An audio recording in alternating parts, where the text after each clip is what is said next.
Let's go. You're listening to Making Data Simple, where we make the world of data effortless, relevant, and yes, even fun. Hey folks, welcome to Making Data Simple. I am so glad you're here. I hope this podcast meets with you well. I hope you're COVID-free, you're thriving in business, thriving in leadership, and thriving in your personal life. We're going to have some fun today. Our topic today is infusing creativity with data. My guest today is Anastasia Leng, CEO and founder of Creative X. I'm going to let her describe herself to you in just a moment, but I thought I'd just take the description off her podcast page because I thought it was fantastic. It's marketing organizations have always been divided into two types of teams, creative and data folks. With the increased demand of always-on content and the explosive amount of data, these two categories are starting to get closer together. So Anastasia is going to talk about how the world's best brands are combining these two worlds to create powerful content backed by data. She will debunk the myth that content creation will be taken over by computers and discuss how marketers at Unilever, AB InBev, Pepsi, she's got a lot of different customers she's working with, are fusing creativity with data to enhance content effectiveness and efficiency, and ultimately their brands. So look, this is going to be a great discussion. Anastasia, thank you for being here. I appreciate it. I hope you're well. No COVID. I hope you're enjoying the summer, have some vacations, etc. Thank you for being here. Thank you for having me. I have to say, I was listening to all your other podcasts, and I Oh, I feel love you. I have real imposter syndrome being here. But thank you for having me nonetheless. Well, thank you. If you wouldn't mind, please introduce yourself. I like to give you the opportunity to describe yourself the way you would like to be described. Why is that always the most difficult question? Of course. Well, I guess starting from somewhat the beginning. So my name's Anastasia. This is my second company as a founder and CEO. Prior to jumping into the entrepreneurial journey, I spent a little over 5 years at Google. I worked on essentially every ad tech and analytics product Google had. But what my career path at Google had in common is I always gravitated towards very early stage technology that didn't really have a precedent or a blueprint. And I like to be on teams of people that were figuring out how to do something for the very first time. And I left Google in 2012 because I had that silly itch to decide to, strike out for myself. Started a company initially in the e-commerce space, which was a complete disaster. But the silver lining of that disaster was it led us to some insights that led to the birth of my second company, Creative X. Arguably more successful. We're almost 50 people now, have raised their Series B, have validation from some of the largest brands in the world. And I am now in this interesting space of trying to figure out how do you grow a company from product market fit to global scale and global domination. So that is a little bit of me in a nutshell. Global domination right here, folks. That's what we're trying to do. I like it. So Series B already, huh? How big did you say the company was? So the company's just circling around 50 people at the moment. We should be hitting 75, 80 by the end of this year. And we are about to raise our Series B. So it's an interesting time, although quite an unusual time, because as a CEO, I find that you constantly have to reinvent yourself. And every new funding round is almost an opportunity to have to think about, well, what does being good at my job mean today? Because it's no longer what it was yesterday. So it's an interesting time of sort of transition and reevaluation of what does being a good CEO mean now versus what it meant a year ago. How much time do you spend on funding? I always like to ask this question because, well, I'm at IBM, of course, as you know, but I got several friends that are in startups and, not to give you the answer, but they spend a hell of a lot of time in driving funding. Do you spend a lot of time in? I don't. And that's probably a problem. Your friends are probably doing it right, I guess, is the long and short of it. I've never loved fundraising because I find that it sort of biases for the wrong things. And I've always preferred being more operational and being more focused on sort of higher level strategic conversations, both internally as well as with clients. I love to be client facing. But the way that we've approached my sometimes reluctance to go out there and spend all my time fundraising is we try and run the company as efficiently as possible, which means that fundraising for us is more of a want rather than a need. And that makes it a little bit easier for us to hold fundraising conversations on our own timelines rather than by the fact that, hey, the company's about to run out of money. We need to spend all of our time fundraising or we're going to go bust. But yeah, the reality is I probably spend, during peak times, 20 to 40% of my time fundraising, but during most times, very, very little. I do spend a fair amount of time keeping in touch with our existing investors, but I wouldn't consider that fundraising. Look, I want to talk about a lot of other things, but when you say it's a want rather than a need, I mean, are you cash flow positive? I mean, are you already set up and ready to go and just, this is great? Where does the company stand today? We try to run the company in a way that it is at break even or approaching break even or can get to break even without massive layoffs or anything like that at every given point in time, especially around points in time where we know we're going to start thinking about fundraising. Now, that's not a very popular opinion, and it depends on where in the world you're from and what kind of VCs or investors you're talking to. And I have been debated on this many, many times over. I think partially I am shaped by my first startup experience, which again was an e-commerce company that wasn't doing very well. And what became very clear to me is that as an e-commerce business, it's really difficult to sort of ever get off the VC train unless you have massive amounts of transactions taking place. We were an e-commerce company that sold lifestyle goods. Think of us as like a kind of a glorified Etsy. And that got me into the mindset, that experience of being in a place where the company wasn't working. I was responsible for these people's livelihoods and their paychecks. And I had no other option but to essentially beg VCs for money, put me in a frame of mind where I said, I will never let myself be in that position again. Again, there's good and bad to that. And I'm happy to kind of cover both sides of it. But now the way we run Creative X is we have been break even, we have been profitable. After a fundraise, we of course kind of go back into the red because we invest heavily into growth, but with a view of getting back to that break even profitability place in a very near foreseeable future. So that tends to be how we run the business. Well, so this will be a natural transition then to Creative X, what I wanted to talk about, but why do it again? This is painful. I mean, so what makes you say, after you go through that experience to say, look, I'm going to do it right again. Let's start back up. Let's get back on the horse and Yeah, off we go. it's a really good question. And the reality is, I think in the tech founder world, founders get all this glory and CEOs get all this glory. And I find that the people that are oftentimes behind the scenes don't, which is categorically and terribly unfair. And the reason why I say that is because if it were up to me at that point in time when Hatch, the first company, wasn't working, I'd met with over 100 VCs and all of them had said no in sort of every shape and flavor of no that was possible to hear.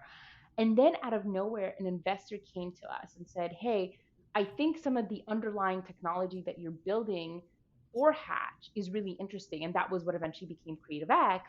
And we want you to spin this out into a separate company. I was of the mindset that I just don't want to do this again. And we were quite lucky. We had some acquisition offers on the table, again, mostly of the acqui-hire variety. So I was not going to retire off of this, but at least my entire team would have been taken care of. They would have gotten nice jobs at sort of very big and very, very reputable technology companies. And what we did at that time was I sat down with the whole team and I said, look, whatever we do together, right? We were a small team, there are 5 or 6 of us. I said, whatever we do together. So if we're gonna go take this term sheet to start a company that we've basically been tinkering with on the side, I really want all of us to be in. But I understand if you're exhausted, you don't want to do this. A term sheet does not mean investment. We had no money in our bank account at this time, so the team was virtually about to start working for free. And to be truthful, at that time, I was like, oh, let's just take one of these acquisition offers and put ourselves out of our misery. Mm-hmm. And the team was the one who pulled me through. And sometimes you pull them up and sometimes they pull you up, but those are not the stories that are often told. So what we actually did is we went into a room and I said, I want you to talk about this freely without feeling like you're going to offend me or hurt my feelings or anything like that. I said, I'm going to step out and I'm going to let you talk about what you want to do. And then when you're ready, I'll come back in and we'll talk about it as a team. And I came back in about, sort of 90 minutes later, they called me back in and they said, look, we can all go work for any of these big tech companies if we wanted to. We really love working together. Some of the stuff we've been doing around creative and data is really interesting. It's actually the most interesting technical problem we've been solving while we've been here. We want to do that. And I said, are you sure? A term sheet again doesn't mean investment. I'm not sure I'll be able to pay you past the next month. And the team said, you know what, don't worry. We trusted this will work out. And if we have to work for free for a month or two, that's okay. So truthfully, were it not for them and were it not for that conversation, I probably would have opted for selling what we had, the remnants of Hatch, and going to one of these big tech companies. But they pulled me through. You have an awesome team. I mean, I don't know them, I but do have an awesome team. yeah, but I got to, you talk about loyalty. I mean, that's like being in the trenches together. Once you get through something like that, I mean, I got to believe that it's empowering as you start to see success. Absolutely. It's so empowering and it really aligns everyone's incentives. But there's again this sort of cult and myth of the founder and their superiority, whatever it is. And I've just found that really hasn't been the case in our team. Again, when we were small, we were very much like a family. Now that we're bigger, obviously, we can't really call ourselves a family anymore. We're more of, I think, sports team is the typical analogy that gets used. But one of the things that's incredibly empowering is as a result of having these conversations very openly and very directly, we can actually talk about these topics as a unit and as a group rather than having this kind of top down decision making process. And I think that served us really well. Or one of the things I'm proudest of is the fact that while we have team members who worked at, Google and Yahoo and Microsoft and all these big companies, CreativeX is the place that they've spent the most amount of time in their career. And when things got really tough, people stuck around. And so the sort of the flip side of this, right? And again, this is a positive, but this is one of the things that kind of metaphorically keeps me up at night is now I really want to deliver a win for all of these people because I feel so indebted for everything that they've done. And, but good on them for creating that kind of motivation for me. Well, is it more pressure now? Is that even possible? I mean, when you're a CEO, founder, whatever, you're going to have a ton of pressure. Now you've got more pressure because you've got this commitment with such a team. Is that possible? I don't know. You know why it's more pressure now? Bizarrely. So I've been reflecting on this a lot actually, because when we were a smaller company, as I've been reflecting the last couple of months, as we've approached 50 people, have been, having conversations about our Series B, I've been very nostalgic about the early days, that sort of 5 to 10 people in an office trying to figure that out. And at that time, it all felt like the end of the world. But actually, in retrospect, I look back at that time and I think about how fun it was because fundamentally, no one cared about what you did. So we had a lot more freedom to experiment and do stuff and get things wrong. I just didn't appreciate it at that time. The reason why I feel like it's more pressure today is because now we have product market fit. We have real users who use our product and rely on our product on a daily basis. It feels like there's an actual opportunity that's ours to lose versus in the beginning, you're just trying to figure out if there is an opportunity in the first place. And again, I wouldn't have necessarily thought about it that way in the early days, but I think the bigger the company gets, the more you feel like what's at stake, if that makes sense. And I do feel like that is more pressure than when you're a smaller team. I would presume more pressure, but more reward as well. Absolutely. It's like, yeah, I would have meant. So just to be clear, is this the early days of CreativeX or the ending days of Hatch? Time when we decided to not take the acqui-hires was and kind of double down on CreativeX was when Hatch was winding down. Yeah, And that's why. we got this sort of Hail Mary to start CreativeX by an investor who saw more than we saw at the time.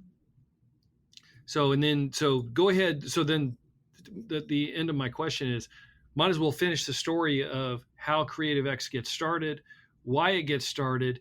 What's your moat?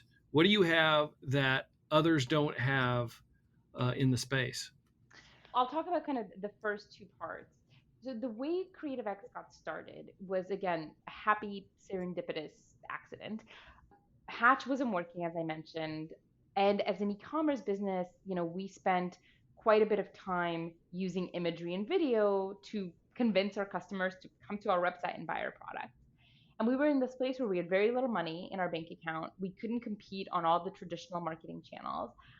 And we basically locked ourselves in a room and tried to figure out, okay, we can't outprice anyone, but surely there must be a way to outsmart what people are doing.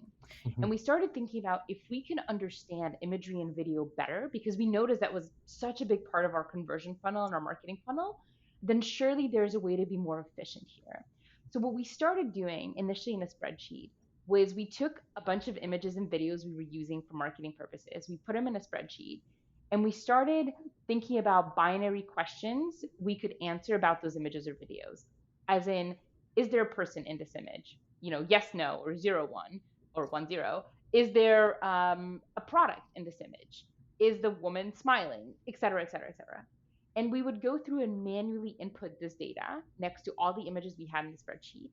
And then we would take that visual data that we manually created and we combined it with performance data. So clicks, conversions, views, et cetera, et cetera. And we would try to look for patterns with what was inside the creative and what seemed to be actually working. And lo and behold, these very weird patterns started to emerge.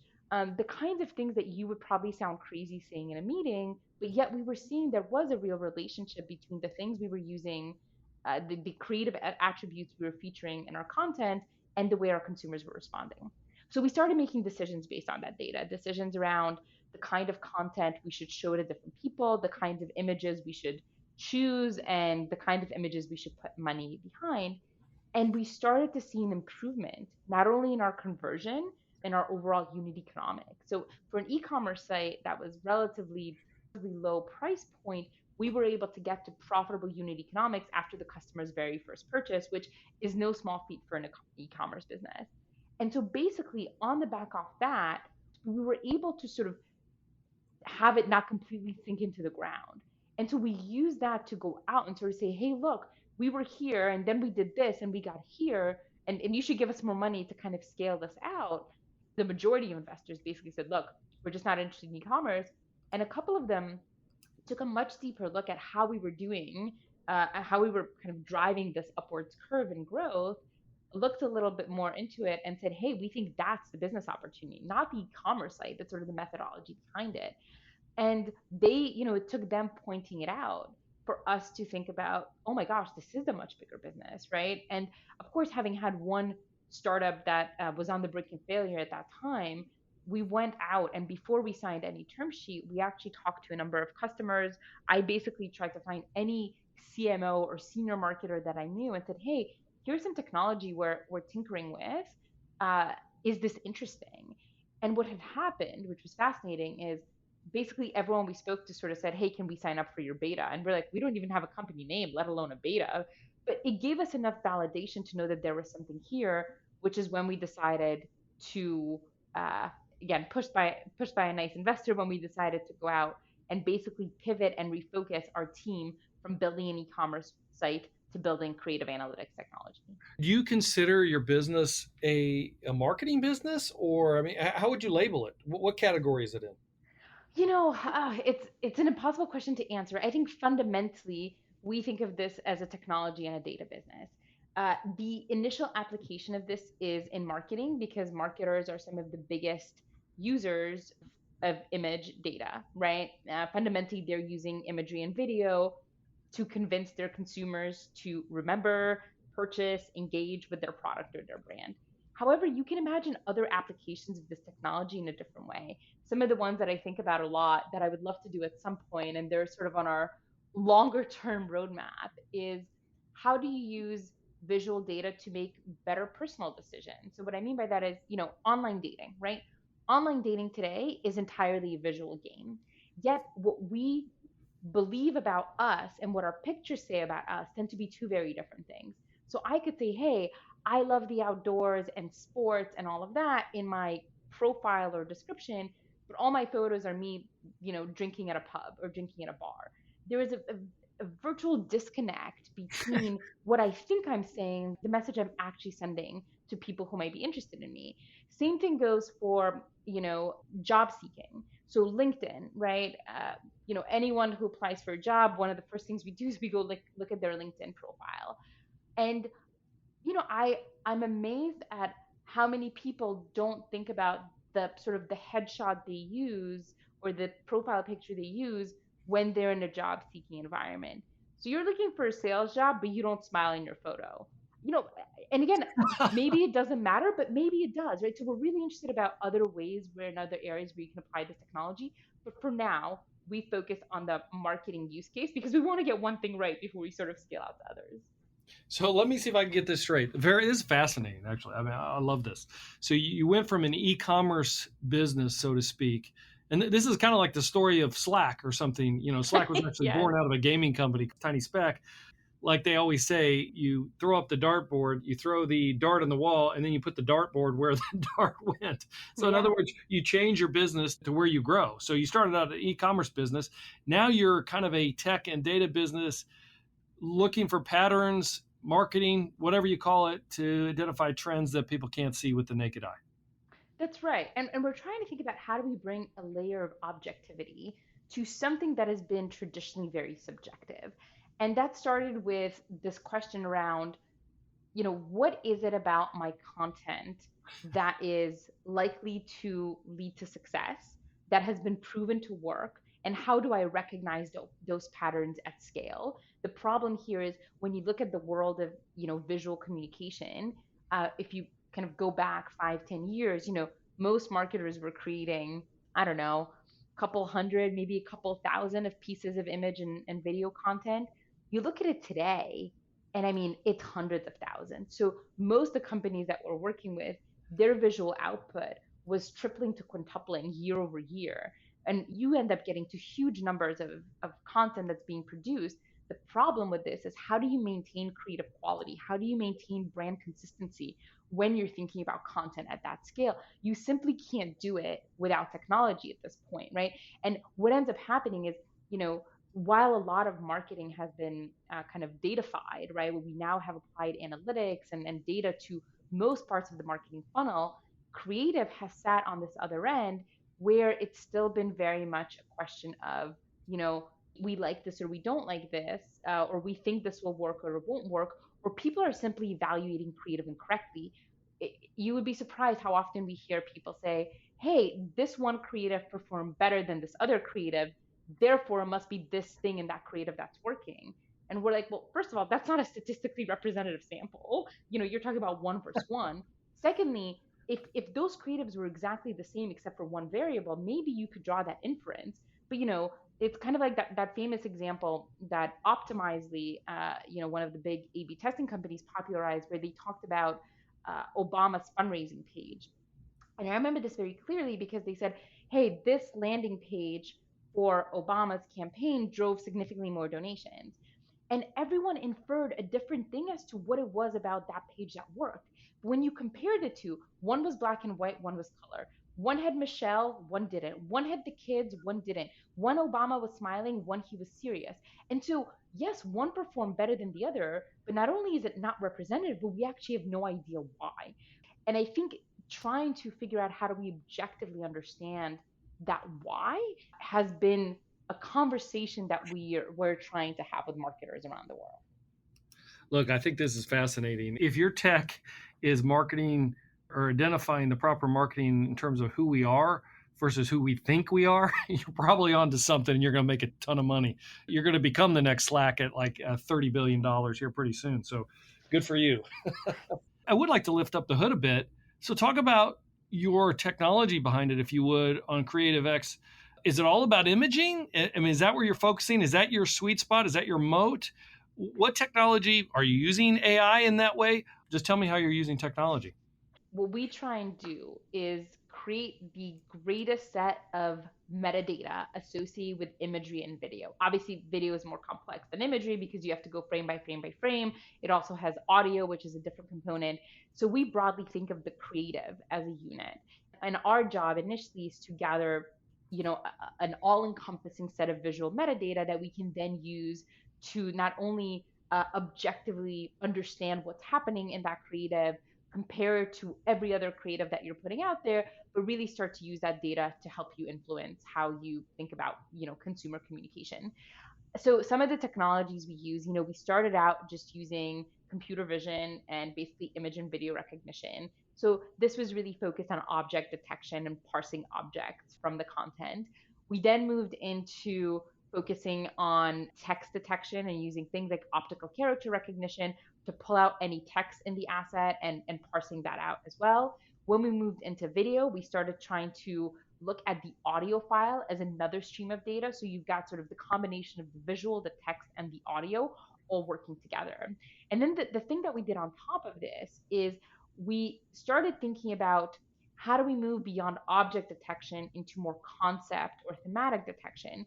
So we built technology on our end that allows us to take all of this data and structure into thematic buckets to help measure broader themes and concepts rather than just objects. So, for example, if you're a beverage company like Pepsi, us telling you that a bottle versus a can works better or differently is not going to fundamentally change your business because you're going to keep making soda that goes in cans. But us thinking about, do shots that are product led versus people led make a difference to how users on Facebook respond to your content, or how they think about interacting with your brand? That makes a big difference, right? And it not only makes a difference from a performance point of view, makes a difference from a branding point of view. So if you're trying to humanize your brand, if you're trying to show that you're inclusive in your messaging and you're inclusive in how you think about, your audience, all these things start to make a big difference. And so I think a lot of and I don't necessarily want to call it a secret sauce, but a lot of our ability to go so deep with the brand that we work with has been in our ability to structure things at a higher level rather than relying on what pretty much all the other computer vision companies do, which is object detection. Is all this tech built in-house, or is it integrated technology, or is it a little bit of both? It's a bit of both. So the way that we think about it is, as a startup, you have limited resources and limited time before you have to get to certain milestones. So the way that we've approached it is anything that is proven and already sort of relatively commoditized, we will just bring in. And then we will focus our technology building efforts on things that are really specific to the marketing use case. So, for example, if you look at existing computer vision systems out there, they're really good at recognizing dog versus cat, but they might not be as good at recognizing, again, this is a branded image versus not a branded image. And so we think about how do we apply our limited resources on things that aren't heavily commoditized at this point, and then also on the technology to fuse all these different elements together for richer detection and analysis. Nice. Who is your target customer? And if that target customer is listening right now, what's your 2-minute pitch? Our target customer, or the brands who have gravitated to us, tend to be Fortune 500 global brands. They have multiple brands and or products. They have multiple markets that they're live in. Oftentimes they rely not only on internal creative partners, but also external agencies and production partners to make all the content that they do. And fundamentally, imagery and video is a big part of how they get their value across to their customers, right? So they tend to be visual first, if you think about it. So what I mean by that is if you're a company that maybe is in the finance space, then yes, you're using imagery and video, but probably that may not be the way that people make decisions about whether to use your product or service. If you're someone whose brand really is an asset on their balance sheet, chances are you're using imagery and video to make those decisions. And if I had to talk to a CMO of one of these big brands, what I would say is twofold. First of all, I would ask them, I like to use the Socratic method whenever I talk to folks. So I would ask them, what percentage of their marketing currently relies on visual content? The answer we hear when we ask this question, by the way, people tend to look at us like we're morons and have been living under a rock, but we ask this question very explicitly. Usually what most people say is anywhere from 90 to 100% of their content is visual. And then we'll ask them what analytics they have for understanding that content. And the reality is none. That's sort of what we try to bridge together. And the way we position Creative X is we want to help you streamline and power your creative decision-making process through technology and at scale, with the goal of increasing consistency, efficiency, and effectiveness of all the visual content you produce and put money behind. Is it discovery, though? In other words, identifying, when you say efficiency, am I going to find that, hey, look, this ad that I have out here is just worthless. I thought it was providing the information I need, but if I combine it with these other images, I can drive my hits, my web visits like tenfold. It's less about an individual image and more about thinking, let's say we were working with a company, and one of the things we identify is, they have these best practices that have been proven to drive marketing performance, whether through A/B tests, through our systems. They figure out, hey, we always have to have the logo in the creative, and the product has to be shown the first 3 seconds because we know that leads to better outcome. When we talk about efficiency, one of the things our system actually points out is how much content you're creating that doesn't adhere to these things, that who is responsible for that, which agencies, which markets, which brands are actually producing the most content and spending the most money on content that's never likely to be successful. We do the same thing for brand consistency. So you would be amazed at how many marketers would be unable to identify their ad if you stripped the logo out of it, which means that, again, for these big Fortune 500 brands, they are fundamentally missing creating assets that are consistent with their brand. Like Coca-Cola, for example, does this really well. But if you look at their branding, they are so fanatical about staying true to their brand guidelines, as it were. Their shade of red is so distinctive that there's been experiments on the psychology experiments on kind of memory and stuff like that, where all you have to do is show people the shade of the Coca-Cola red without any other identifying information, and people will know it's Coca-Cola. I mean, that is powerful branding right there. So our system can also assess those things. How branded or unbranded is your content, and how much money are you spending on content that people won't remember or won't be able to tie to your brand? And that's how we generally think about efficiency. Look, I'm not a marketing expert like you, but the interesting thing, you explained a lot to me in the last like 5 minutes. There's been several times where I've done this or that, and the IBM branding has come back to me and said, no, you can't do this. It has to be this way and this way only. I mean, and we are really strenuous about using the right logo, same color, etc. So I get that. But is that like a litmus test for you? I mean, I thought that's very interesting, at least for somebody that's not a marketing person. You take away the logo from the whole page or from the whole ad, whatever you want to call it. And if their clients can still identify who that's representing. Is that something that's common in the marketing space? Is that something you do with your technology to prove and help sell a use case? We don't do that yet. With the way that we're thinking about it is we're thinking about the right level of brand consistency that drives the optimal outcome. When we have a customer who's using our brand consistency product, the way that we think about it is basically take their brand book. So let's say we take IBM's brand book, and there's their logo, there's their color palette, there might be a tagline, there might be a sonic identity, there might be all these other elements that the teams have kind of, been annoying with you about, to say, look, you must do these 5 things. We would automate those, and then we would try and figure out what is the ideal threshold of branding that leads to the optimal creative outcome, as measured by, again, any of the KPIs that we're looking at, whether it's digital KPIs like click-throughs, conversions, views, or macro KPIs like brand lift or brand recall. The goal here is we don't want to be prescriptive, and we don't want to take away from creative expression or from the creative process, but we do want to help elevate it so that everyone's operating on the same foundation of information. And so what that means is, ideally the conversation you would have with your brand teams is like, look, here are 10 different brand assets that we have. As long as you use 4 of them, we're happy.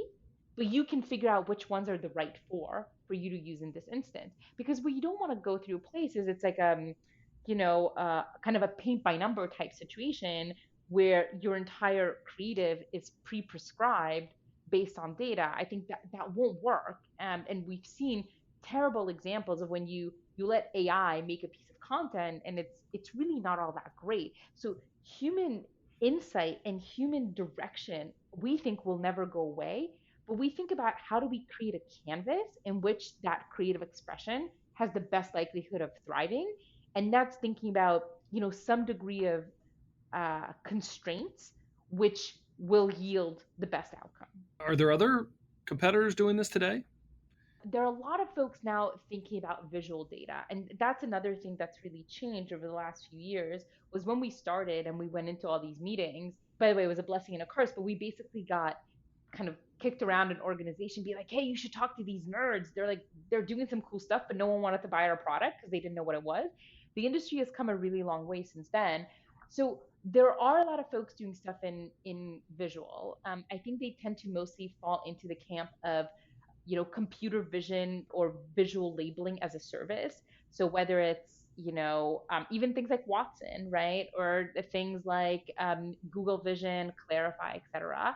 I think if you're gravitating towards those, it's really a build versus buy decision where you can get some underlying tag data, but you will have to build your own sort of systems on top of it to make that data go from noise to signal, which is a lot of where we've tried to spend our time.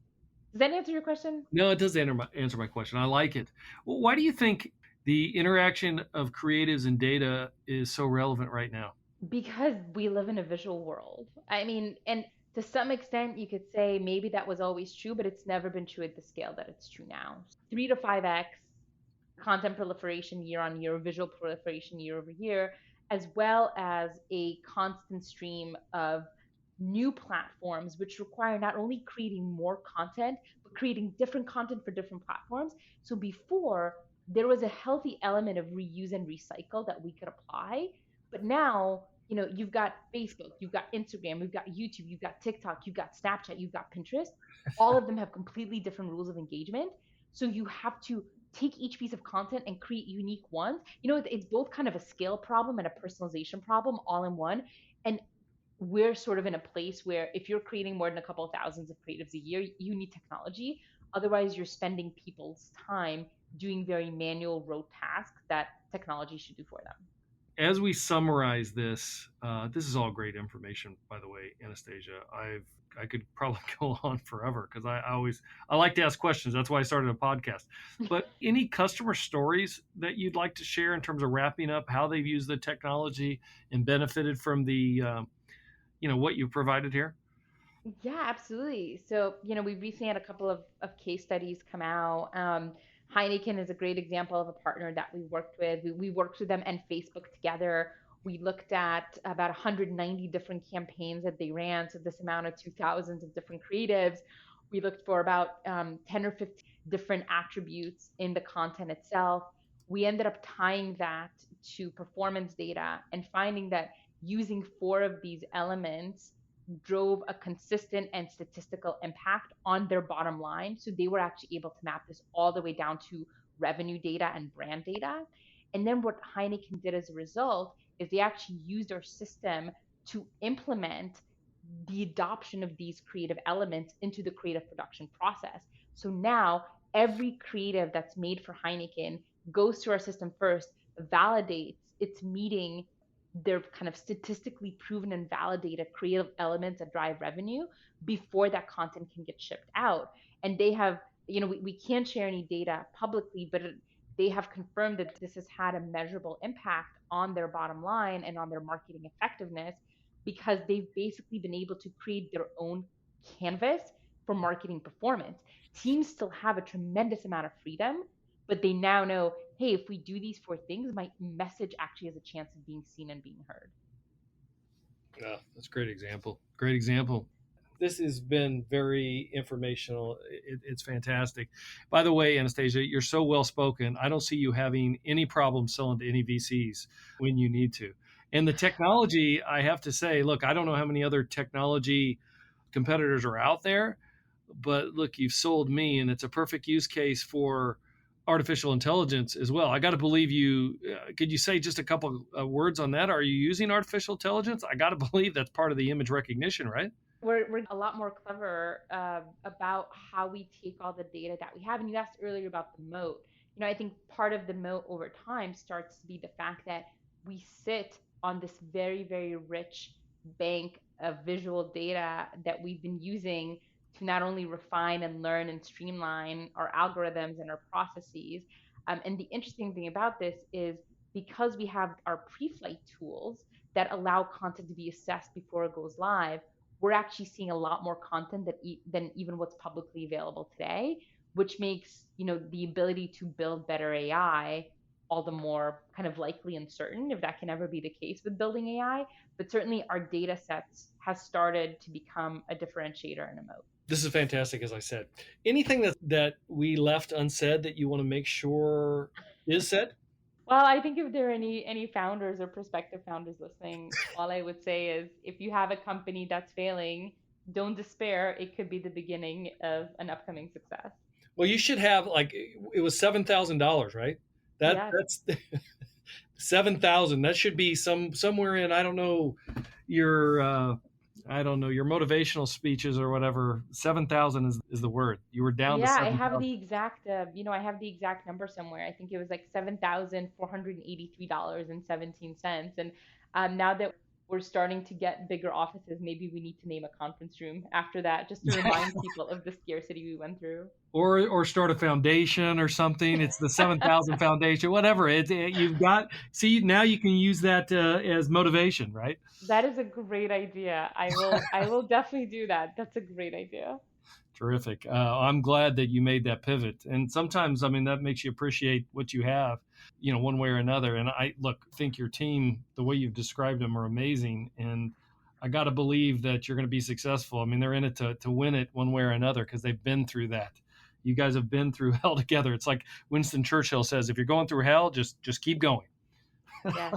Yes. And if we are successful, and maybe this is the last thing to say is if we are successful, it will largely be because of them. And so if any of them are listening, I hope they know how grateful I am to be on this journey with all of them. Definitely the right mindset. Hey, where can folks reach you? Best way to reach me, I'm an inbox zero person, so I do check and read all my emails, anastasia@creativex.com, and LinkedIn, I think it's LinkedIn stroke my stroke ALENG. So also check all my LinkedIn messages. All right, terrific. Hey, before we break, I got to play a little game with you. You Oh welcome. gosh. I mean, as I'm listening, I got a couple of questions. It's Would You Rather. I'm sure you've played Would You Rather before at some point in time with somebody. So you got to pick one side or the other. And because I put some of this together as I was listening, and so I've got a few Would You Rather questions. Okay, you game? Let's do it. All right. Corporate or startup? Startup. Google or your own company? All right, startup. You already that was quick. See how quick this is? Books or movies? So print or Book. visual? Print? So print. All right. So books. Hey, but you just went against your image stuff.